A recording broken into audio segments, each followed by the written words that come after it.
The following is an interview with Caesar, the leader of the Legion faction. This was shot during the year 2281, around 7 p.m., within the confines of Fortification Hill.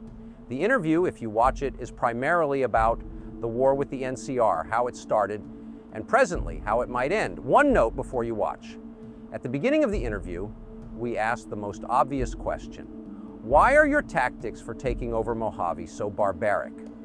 Why conquer a land using the teachings of a bygone era?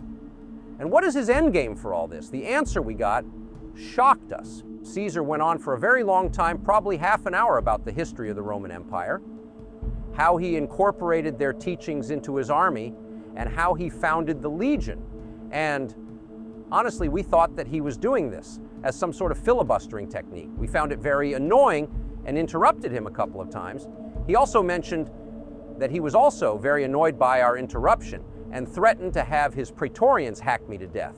And so, to avoid having my leg smashed in like that loser back in Nipton, I let Caesar continue to tell his story. But in the end, after reviewing the footage, we concluded that this was not a filibustering technique. There was no time limit in this interview, but unfortunately, we had to end it after an hour as he complained of having headaches and that he needed to lay down. But having said that, we concluded that he was being sincere. Whether you believe him or not, Caesar wants to conquer the new California Republic and merge its civil institutions and infrastructure with the military strength of the Legion, creating a new totalitarian empire.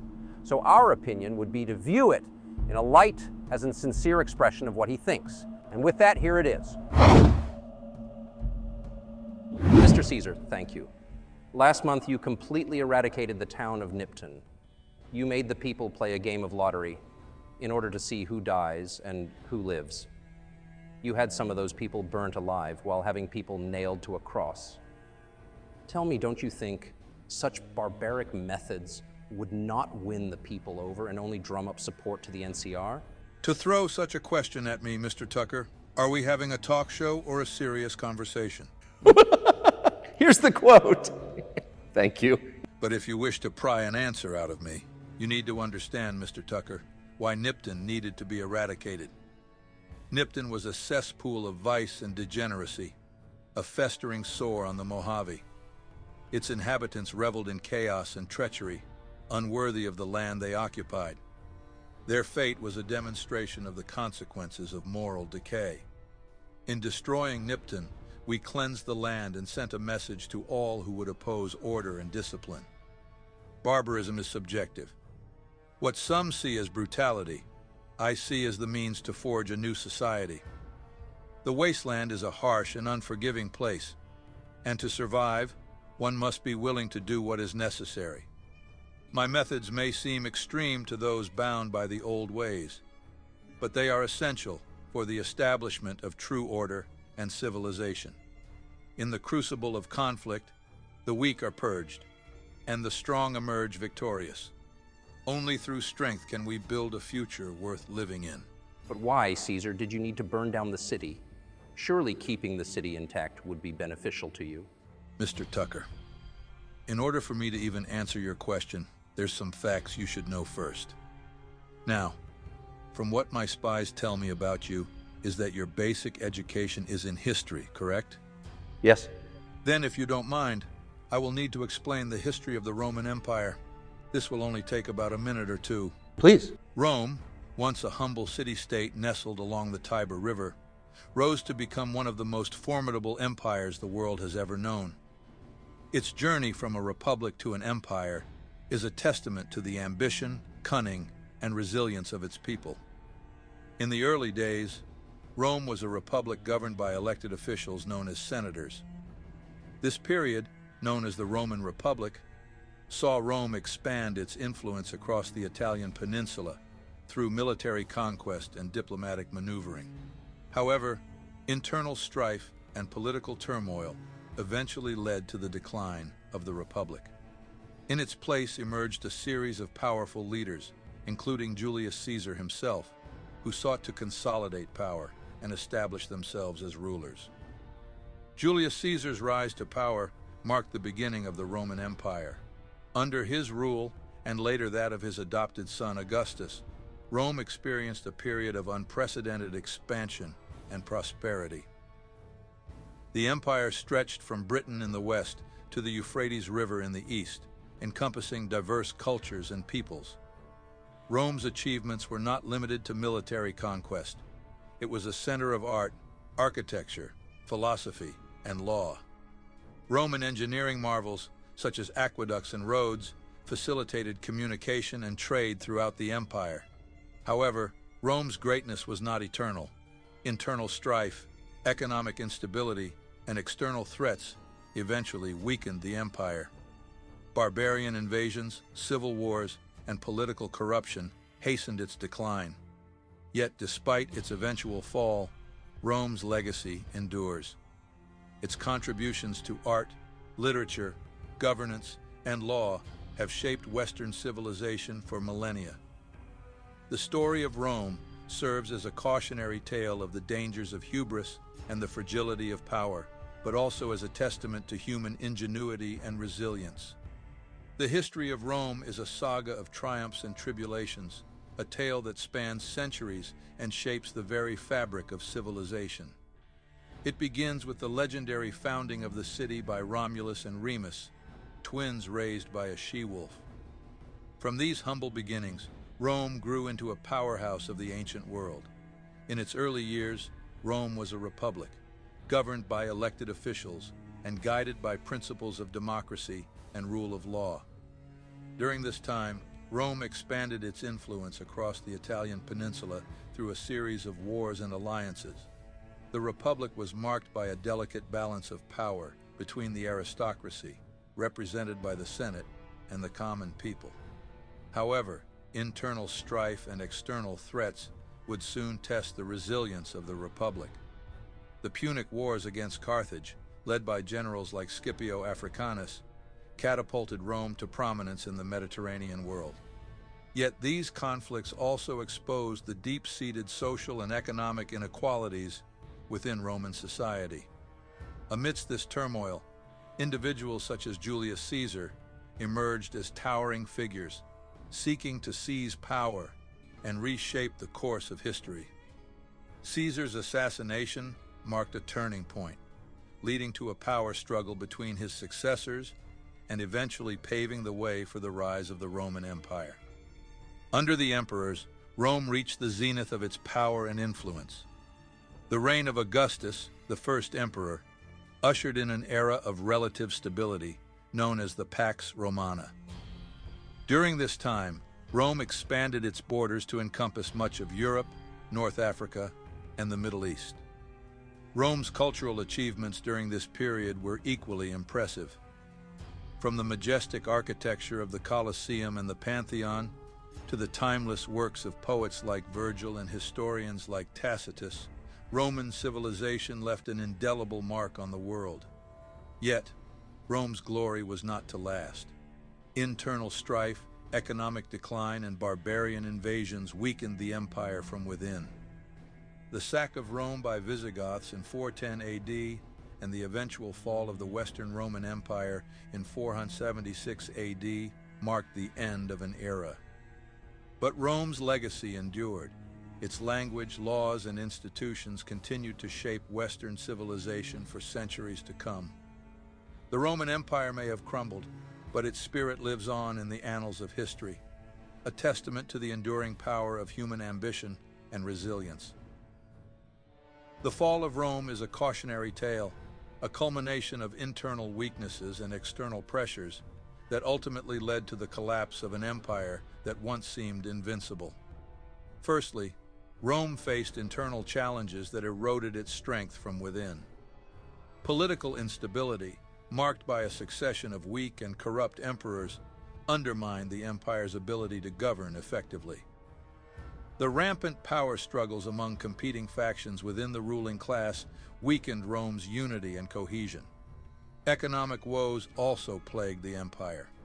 Excessive taxation, coupled with inflation and debasement of currency, impoverished both the populace and the state. Rome's vast territorial holdings became increasingly difficult to manage, stretching its resources thin and straining its infrastructure. Social unrest further exacerbated Rome's troubles. The growing divide between the wealthy elite and the impoverished masses fueled discontent and rebellion. Slavery, while essential to the economy, created social tensions and displaced free labor, contributing to economic disparities and social upheaval. Externally, Rome faced relentless assaults from barbarian invaders and rival powers. The pressure on its frontiers stretched its military thin, forcing it to rely on mercenaries and barbarian auxiliaries whose loyalty was often uncertain. The failure to effectively defend its borders weakened Rome's ability to project power and maintain control over its territories. In the end, Rome's decline was not the result of any single cause, but a combination of internal decay and external threats. The empire had grown too large, too complex, and too burdened by its own contradictions to survive indefinitely. Yet, even in its twilight years, Rome left a lasting legacy. Its language, laws, and culture continued to shape the course of history long after its fall. The story of Rome serves as a reminder of the fragility of empires and the importance of addressing internal weaknesses before they lead to irreversible decline. Despite all of this, Rome was the pinnacle of human achievement, a civilization built on strength, discipline, and unity. Just as I seek to unify the wasteland under a single banner, Rome sought to bring order to the chaos of the ancient world. We share a vision of greatness, of a society where the strong lead and the weak follow. Rome was not without its flaws, of course. But what empire is? The Romans understood that to maintain order, sometimes harsh measures were necessary. It was a civilization built on the backs of slaves, yes, but it was also a civilization that brought law and governance to vast swathes of the known world. In many ways, my legion embodies the spirit of ancient Rome. We are disciplined, organized, and ruthless when necessary. But we also offer stability and security to those who submit to our authority. Rome may have fallen, but its legacy lives on in the ideals we strive to uphold. So you see, Mr. Tucker, the choice to model my legion after Rome is not mere happenstance. It is a deliberate homage to one of history's greatest civilizations and a recognition of the timeless principles it embodies. Rome was not just an empire of conquest. It was a civilization built on order, discipline, and strength. It provided stability and security to its citizens, while also fostering a sense of duty and purpose. These are the values that form the foundation of my legion. By emulating Rome, we seek to create a society that is strong, united, and capable of withstanding the challenges of the wasteland. Our strict hierarchy, martial discipline, and reverence for authority are all borrowed from the Roman model, designed to instill a sense of purpose and belonging among our ranks. But our debt to Rome goes beyond mere imitation. We also draw inspiration from its achievements and its failures. We study its history, its triumphs, and its defeats, learning from both its successes and its mistakes. Rome's legacy is not just one of conquest, but also of culture and civilization. It produced some of the greatest works of art, literature, and philosophy the world has ever known. In seeking to emulate Rome, we aspire not just to conquer, but to build something lasting and meaningful in the wasteland. Ultimately, my legion is more than just an army. It is a vision of a new world order, forged in the crucible of history and driven by the ideals of Rome. It is a testament to the enduring power of civilization in the face of chaos and destruction. My legion is not merely a copy of ancient Rome. It is an evolution, a refinement of its principles, and a rejection of its shortcomings. While Rome ultimately fell due to internal decay and external pressures, my legion has been built to withstand such threats. We have learned from Rome's mistakes. We have established a strict hierarchy and a culture of discipline to prevent the corruption and infighting that plagued the Roman Empire. Our focus on martial prowess and military efficiency ensures that we can defend ourselves against external threats. but we have also adapted. We recognize that the wasteland is a harsh and unforgiving place, and that survival requires more than just strength of arms. That is why we have incorporated elements of tribal culture into our society, forging alliances and assimilating tribes into our ranks. Moreover, we have a vision for the future. We seek to create a new world order, one based on order, discipline, and unity. We offer stability and security to those who submit to our authority, while punishing those who would oppose us. In short, my legion will not fall because we have learned from history and adapted accordingly. We are not bound by the mistakes of the past. We are forging a new path forward, one that will endure long after the empires of old have crumbled into dust. Right, so I understand why you would use Rome's fundamental structure as the basis of your legion army. But with all due respect, Mr. Caesar, this doesn't answer why you would wipe Nipton off the map. The destruction of certain places serves a crucial purpose in the establishment of my legion's authority and the imposition of order upon the wasteland. We cannot allow havens of chaos and lawlessness to persist unchecked, for they pose a threat to the stability and security of our society. By destroying these places, we send a clear message to all who would oppose us, that we will not tolerate dissent or defiance. It is a demonstration of our strength and our willingness to assert our dominance over the wasteland. But our actions are not without purpose. We do not destroy indiscriminately. Rather, we target those places that harbor criminals, degenerates, and other threats to civilized society. In doing so, we cleanse the land and pave the way for a new order, one based on discipline, obedience, and unity. Burning down cities is not an act of senseless destruction, but rather a calculated strategy to assert dominance and enforce discipline in the wasteland. My legion does not tolerate weakness or defiance. We seek to create a society founded on strength, order, and obedience.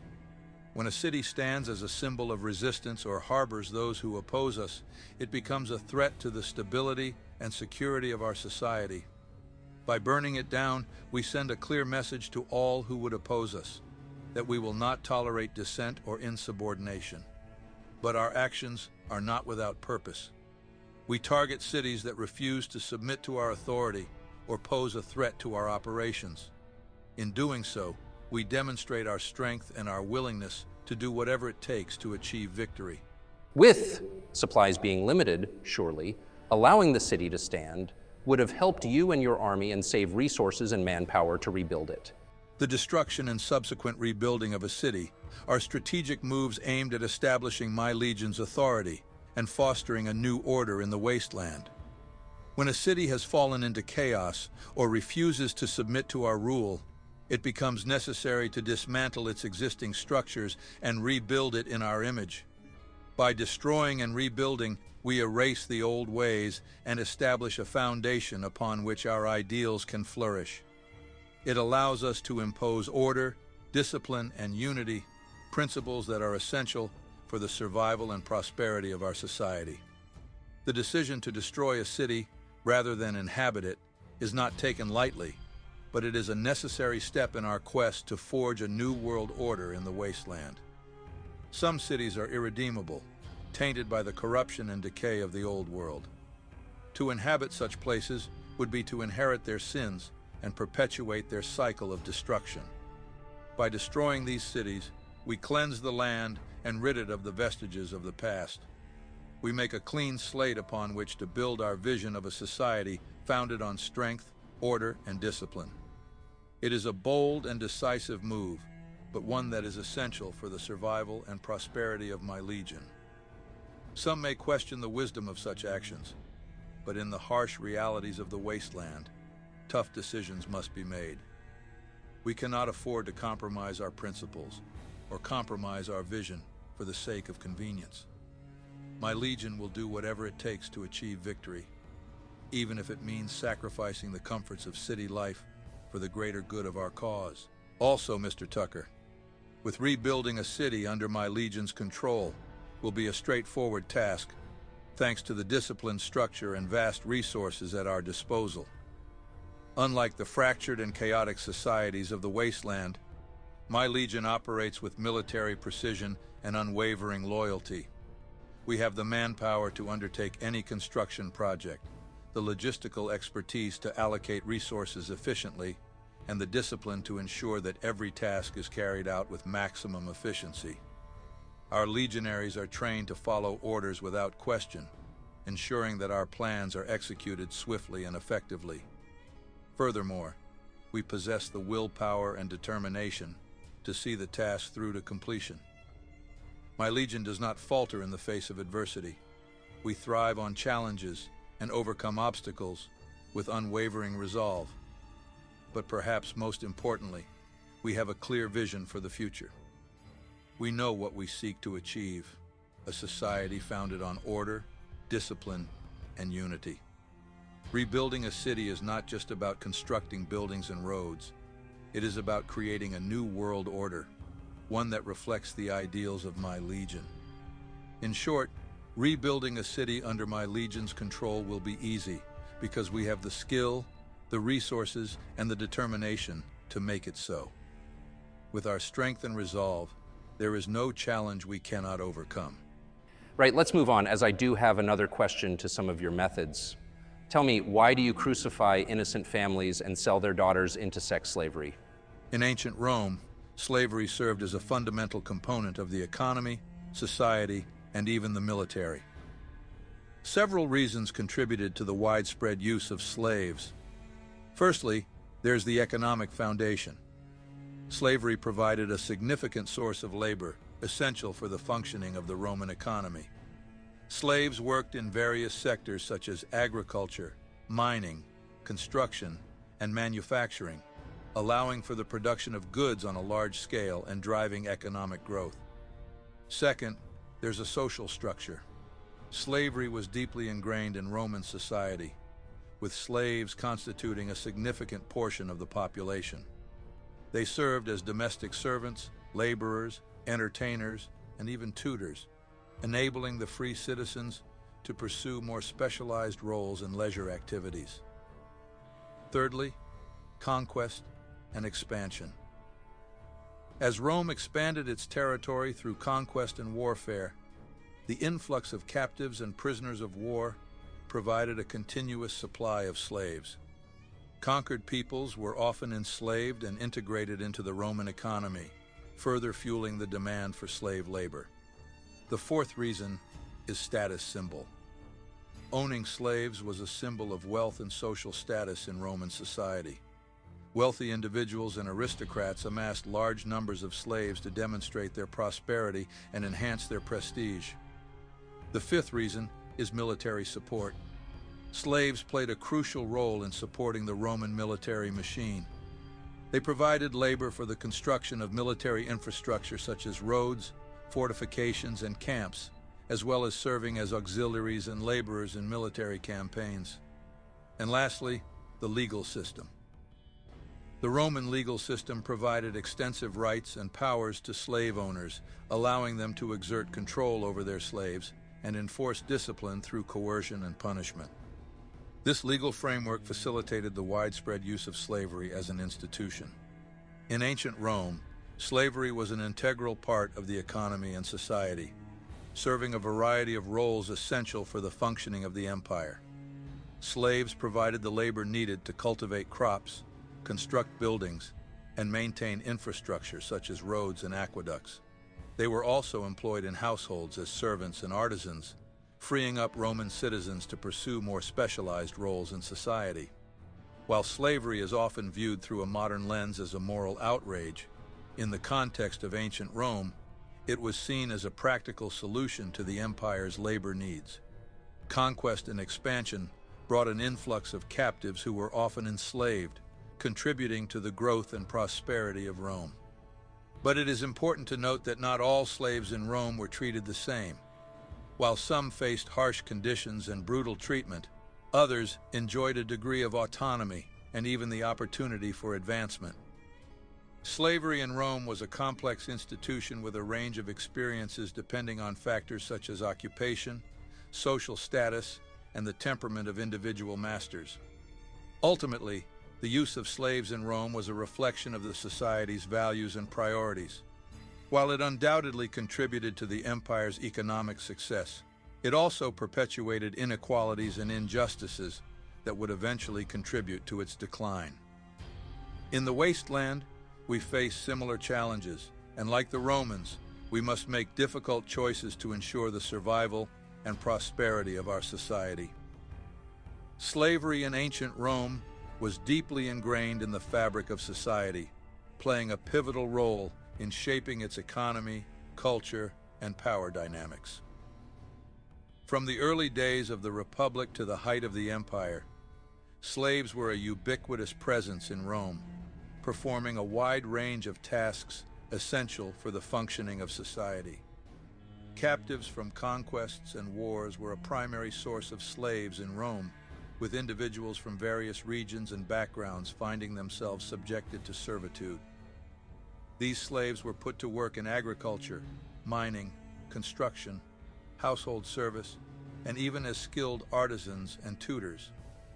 The institution of slavery in Rome was not static.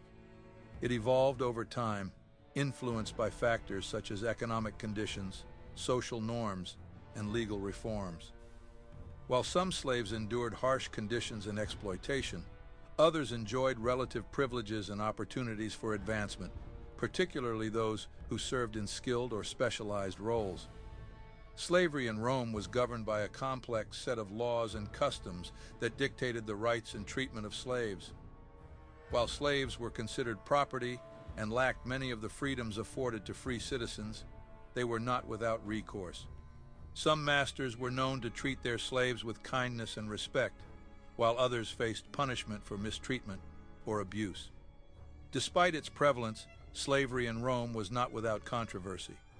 Philosophers and moralists debated the ethics of slavery, and slave uprisings and revolts were not uncommon.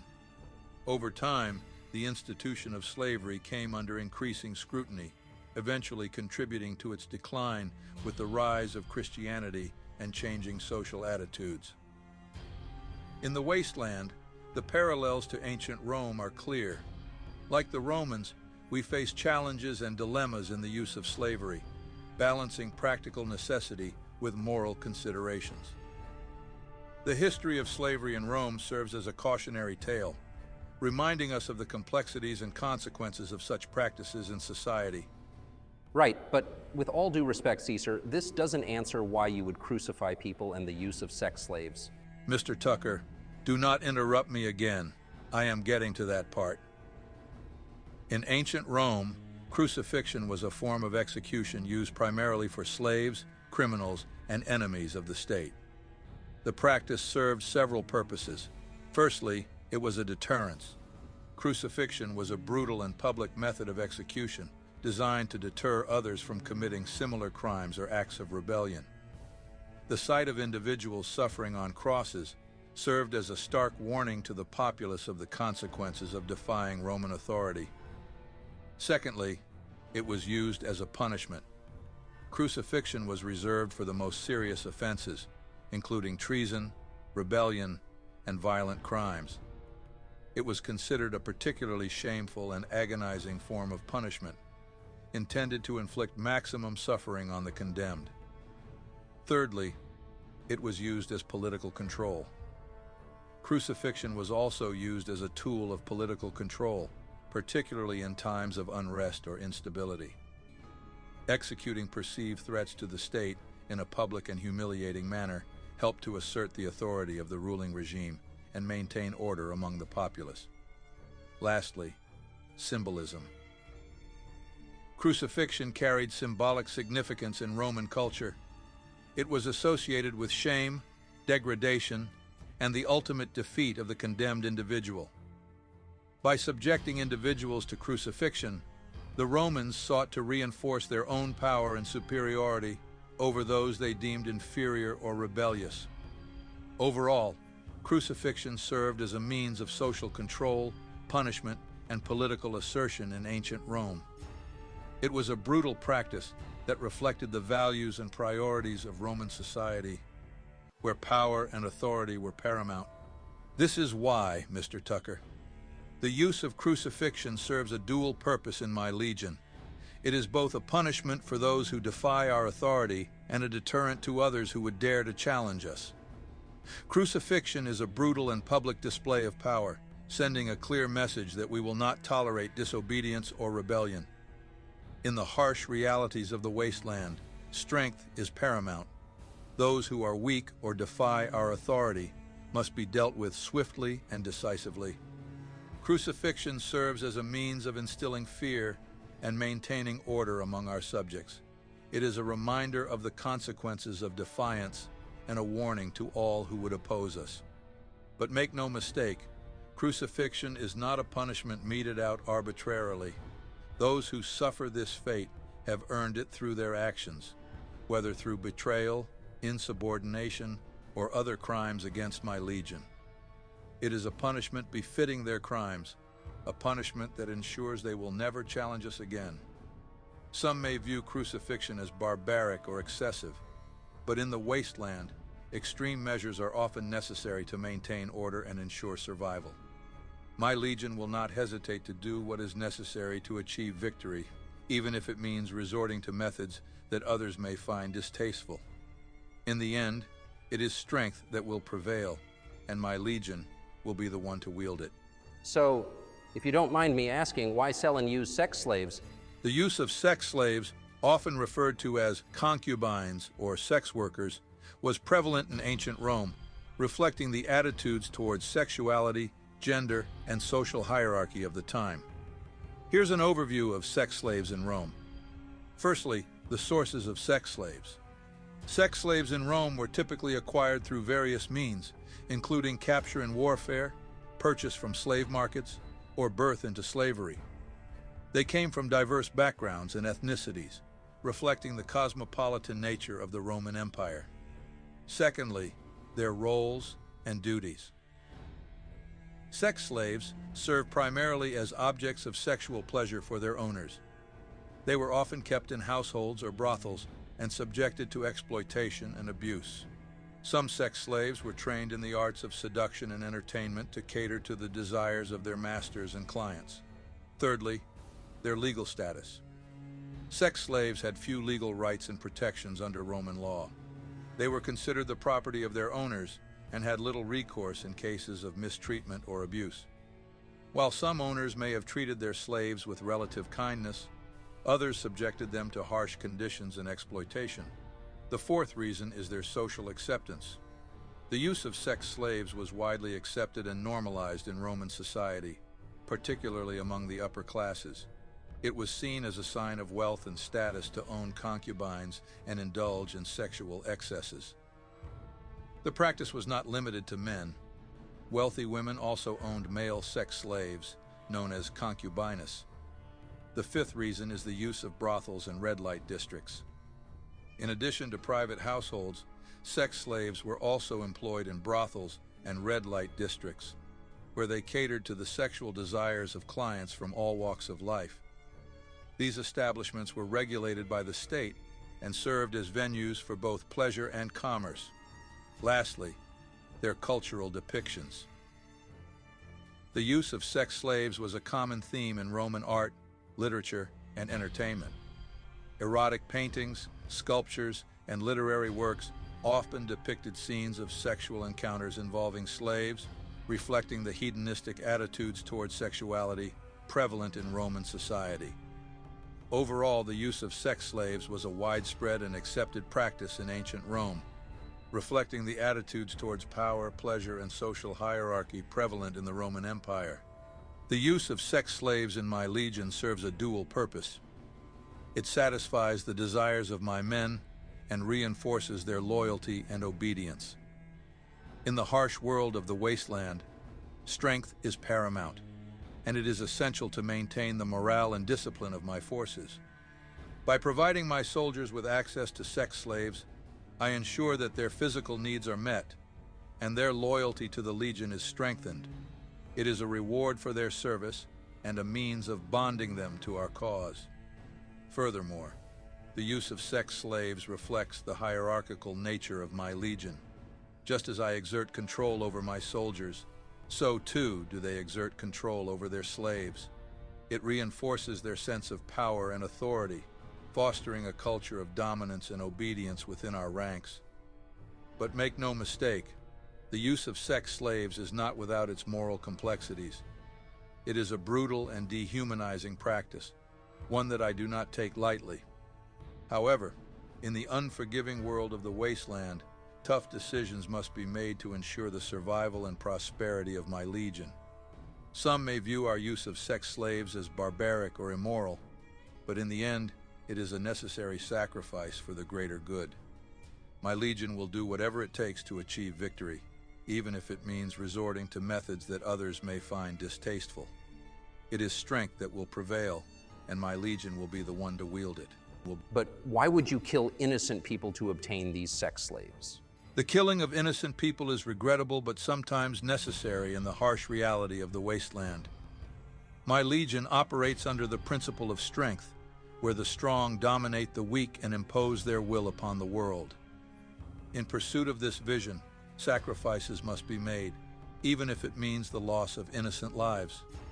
However, it is important to understand that innocence is a relative concept in the wasteland.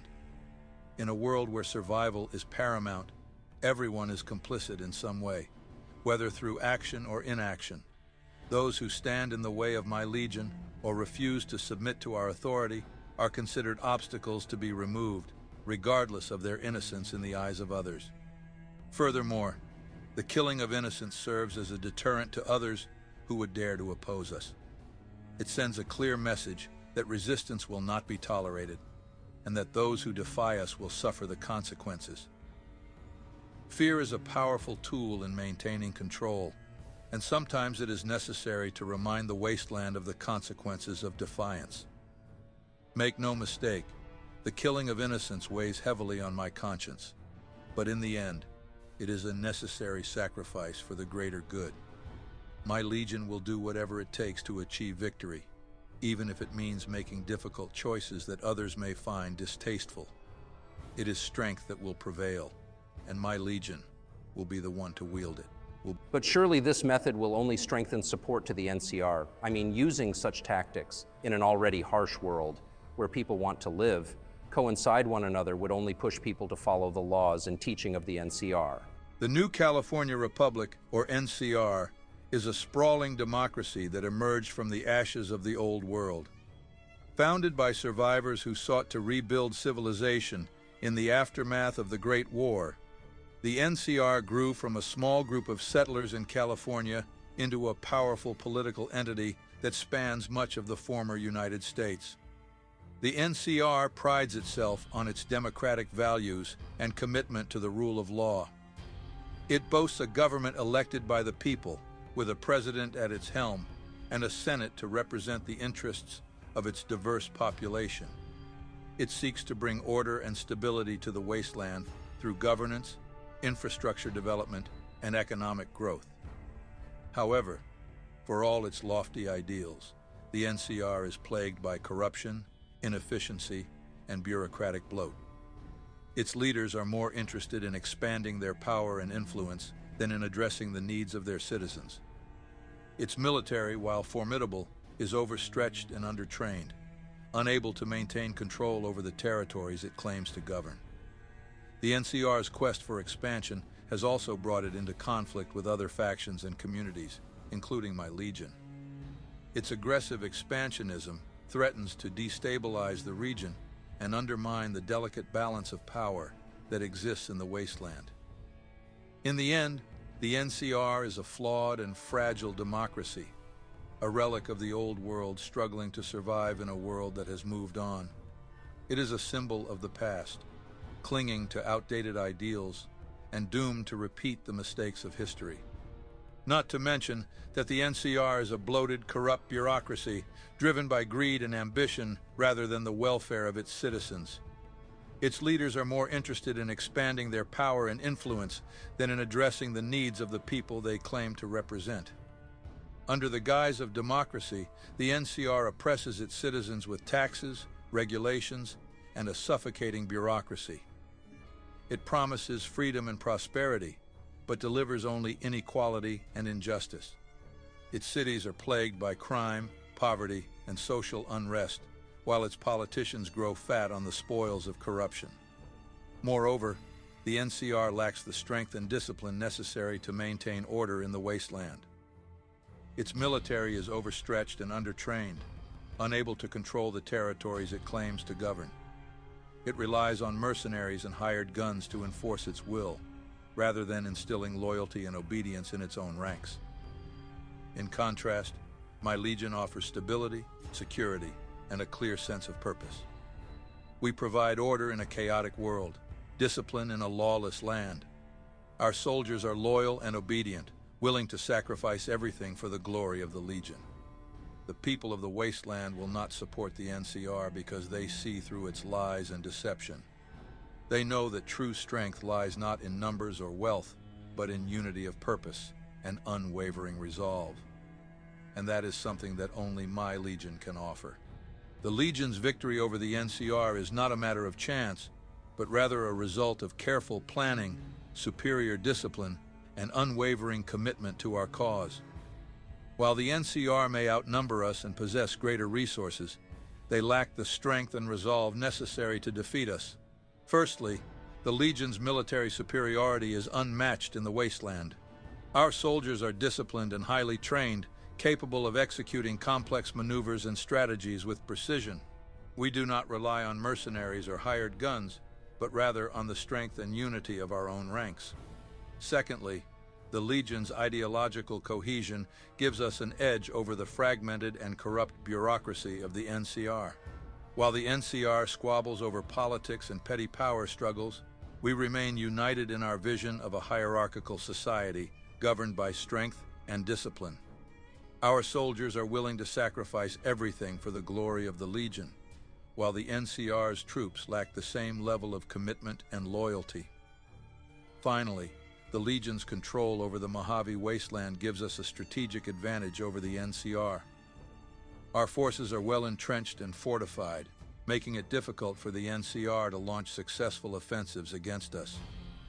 We control the flow of resources and information in the region, while the NCR struggles to maintain control over its vast territories.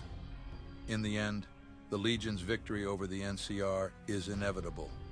We possess the strength, the discipline, and the unity necessary to achieve victory, while the NCR is plagued by corruption, inefficiency, and internal discord. The Mojave Wasteland will fall to the Legion, and we will usher in a new era of order and stability for all who submit to our authority. You need to remember, Mr. Tucker, that the Legion and the NCR are two sides of the same coin, both seeking to impose their vision of order and control upon the wasteland. While our methods may differ, our ultimate goals are remarkably similar: the establishment of a stable and prosperous society governed by a strong central authority. In the end, both the NCR and the Legion seek to impose their will upon the wasteland, using whatever means necessary to achieve their goals. While our methods may be different, our ultimate objectives are remarkably similar. And in the struggle for control of the Mojave, only one of us can prevail. But with that being said, this doesn't explain why kill innocent people who pose no threat to you and use and sell women as sex slaves.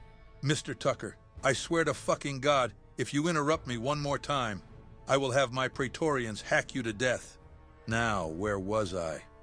Ah, yes, the Wastelands. The Wasteland is a brutal and unforgiving place where survival is a daily struggle and death lurks around every corner. The devastation wrought by the Great War has left the world scarred and poisoned, with resources scarce and dangers aplenty. Radiation, mutated creatures, and lawless gangs are just a few of the hazards that plague the wasteland. The very air we breathe and the water we drink are tainted with the remnants of nuclear fallout, posing a constant threat to our health and well-being. In such a hostile environment, only the strongest and most resourceful can hope to survive. But beyond the physical dangers, the wasteland is also a harsh and unforgiving landscape on a moral level. In the absence of law and order, morality has become a luxury few can afford. It is a world where might makes right, where the strong prey upon the weak, and where compassion is seen as weakness. Yet, amidst the desolation and despair, there is also opportunity. The wasteland is a blank canvas upon which we can build a new world, free from the corruption and decadence of the old. It is a test of our strength, our resilience, and our will to survive. In the end, the wasteland is harsh because it reflects the harsh realities of human nature. It is a reminder of the fragility of civilization and the brutality of existence. But it is also a crucible in which we can forge a new future, if only we have the courage and the determination to seize it. Women in the Legion serve a vital role in maintaining our strength and unity. They are not mere objects of pleasure, but valuable assets who contribute to the functioning of our society. By keeping women as slaves, we assert our dominance and control over those who would seek to oppose us. It is a necessary measure to ensure the stability and security of the Legion. Furthermore, women in the Legion are not without agency. They are valued members of our society who are afforded certain rights and privileges. While they may not hold positions of authority, they play a crucial role in supporting our soldiers and contributing to the overall strength of the Legion. In the end, keeping women as slaves is not a decision taken lightly. It is a pragmatic measure necessary for the survival of our society in the harsh and unforgiving world of the wasteland. It is a means of asserting our strength and implementing our vision of a hierarchical society where order is maintained through discipline and obedience. Moving on, let me ask you this, Caesar. What is your ultimate goal in all of this? My ultimate plan for the wasteland is one of conquest and transformation. I seek to forge a new world, free from the corruption and decadence of the old. It is a world where strength and discipline reign supreme, where order is maintained through force and obedience. Firstly, I will continue to expand the territory of the Legion, bringing more and more communities under our control. Through diplomacy, coercion, and force of arms, we will unite the wasteland under a single banner, bending all to our will. Secondly, I will implement my vision of a hierarchical society, where the strong dominate the weak and order is maintained through discipline and obedience. Those who oppose us will be crushed beneath our heel, while those who submit will be rewarded with safety and security. Finally, I will bring an end to the chaos and lawlessness that plagues the wasteland, establishing a new world order based on the principles of strength, discipline, and unity. The Legion will be the dominant power in the wasteland, and all who inhabit it will bow before us. But make no mistake, my ultimate plan is not one of tyranny or oppression. It is a vision of order and stability, where the wasteland can flourish under the firm hand of the Legion. It is a future where strength triumphs over weakness, and where the will of the Legion prevails above all else. In the end, my ultimate plan is one of conquest, transformation, and the establishment of a new world order. It is a vision that I will stop at nothing to achieve, for the glory of the Legion and the prosperity of the wasteland. Once the Legion controls New Vegas, we will bring about a new era of law and order in this city of sin. No longer shall it be a haven for corruption and decadence. Under the firm hand of the Legion, New Vegas will become a shining beacon of discipline and strength.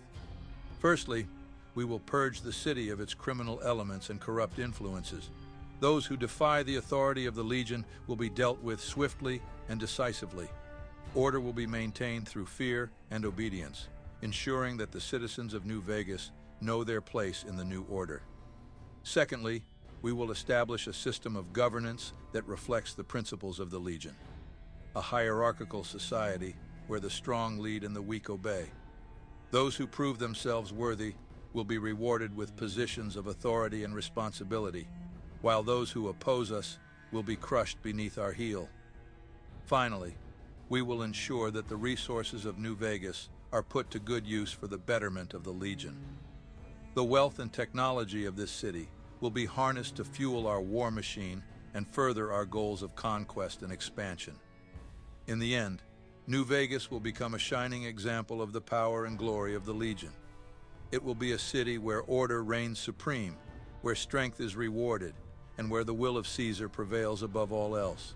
If you were to have a chance to speak to the leaders of the NCR, what would you say to them? I would tell the leaders of the NCR that you and I, we are not so different. We both seek to bring stability and prosperity to the people we lead. But where you see bureaucracy and corruption, I see strength and discipline. Where you see democracy, I see weakness and inefficiency. The Legion offers a better way. Under our rule, the wasteland can be united under a single banner, free from the petty squabbles and power struggles that plague your republic. We offer order, discipline, and security for all who submit to our authority. I understand that you may view us as a threat, but I assure you, we are not your enemies. We seek only to bring peace to the wasteland, to establish a new world order where strength and unity prevail. So I say to you, leaders of the NCR, let us put aside our differences and work together for the greater good. Let us forge a new future for the wasteland, one where our people can live in peace and prosperity. Join me, and together we can build a better world for all who inhabit it. But know this, if you choose to oppose us, if you choose to stand in the way of progress, then you will suffer the consequences. The Legion is not to be trifled with, and those who defy us will be crushed beneath our heel. The choice is yours, leaders of the NCR. Choose wisely, for the fate of the wasteland hangs in the balance. A very bold message. I also wanted to ask you another important question. What if you were to... My head! Wait, are you okay? You're looking a little pale there. Yes, I am fine, Tucker. But my apologies, but I must ask you to take your leave. I am plagued by a crippling headache, a mere nuisance in the grand scheme of my ambitions, but one that requires my attention nonetheless. It is a reminder of my mortality, a fleeting moment of weakness in an otherwise indomitable spirit. You see, the burdens of leadership are heavy, and the trials of the wasteland take their toll on even the strongest among us. But fear not, for this headache shall pass, and I shall return stronger and more determined than ever before. For make no mistake, my vision for the wasteland remains unchanged. I will stop at nothing to achieve my goals, to bring order and stability to this chaotic world. The Legion will prevail, and all who stand in our way will fall before us. So I bid you farewell for now, but know that I shall return, ready to face whatever challenges the wasteland may throw our way, for the glory of the Legion. That's no problem. Well, Caesar, it's been quite the conversation. While we may not see eye to eye on everything, I appreciate you sharing your perspective. Take care out there in the wasteland. And who knows, maybe our paths will cross again someday. And I hope we can have another conversation like this.